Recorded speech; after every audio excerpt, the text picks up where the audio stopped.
Non, mais de toute façon, on va la refaire plusieurs fois. Julien t'arrête de rigoler. Culture Crush, Layton, première.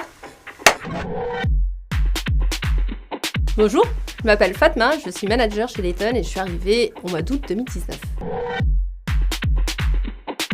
Plutôt fashion strict, c'est pas Man in Black chez nous, mais on a des interlocuteurs qui peuvent être des DAF, des décideurs dans des entreprises ou d'autres organismes, et donc on aime bien être bien habillé.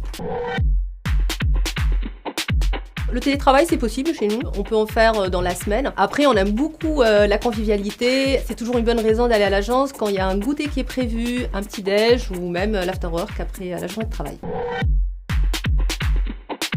Je dirais qu'il y a des moments intenses où on se donne un peu plus que sur d'autres moments. L'avantage, c'est que ça crée des super souvenirs avec les collègues.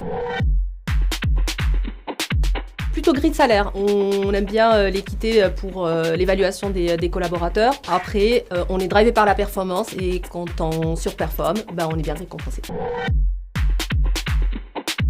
Interne et inter, les deux. Moi, j'ai des personnes dans mon équipe qui nous ont rejoints après avoir passé quelques années dans une autre BU. Pareil, il y a des personnes dans l'équipe qui veulent partir dans d'autres services. C'est possible et c'est structuré chez nous les mobilités. À l'international également, puisque moi j'ai mon mentor qui m'a accueilli quand je suis arrivée en 2019, qui est parti ouvrir le bureau en Suède. Plutôt autonomie. On est reconnu pour être une école, pour accompagner nos collaborateurs dans la prise d'initiative, dans l'action, donc on fait de l'autonomie dans un cadre.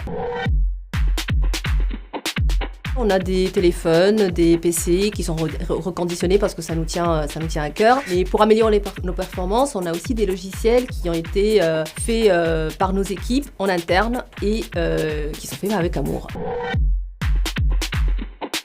Des avantages, on en a beaucoup. J'en parlais de 3. Le premier, c'est Gymlib. En plus, on a Gymlib avec beaucoup de pulse, donc on peut faire du sport quasiment tous les jours. On peut tester des nouvelles activités avec les collègues ou en solo. On a un service d'avocat qui permet de nous soutenir dans des situations un peu compliquées. Et le troisième, on a de l'eau pétillante à volonté dans les agences. Le combat RSE, ça se traduit plutôt comme un chemin d'un point de vue individuel et collectif. Pour le collectif, nos missions, on travaille pour qu'elles aient un impact auprès de nos clients, que ce soit sur l'environnement, sur le social. Et d'un point de vue individuel, on se lance des challenges pour venir avec les vélos pour le travail. On permet aussi aux collaborateurs d'avoir une journée pour s'investir dans une association qui est alignée avec le projet d'entreprise.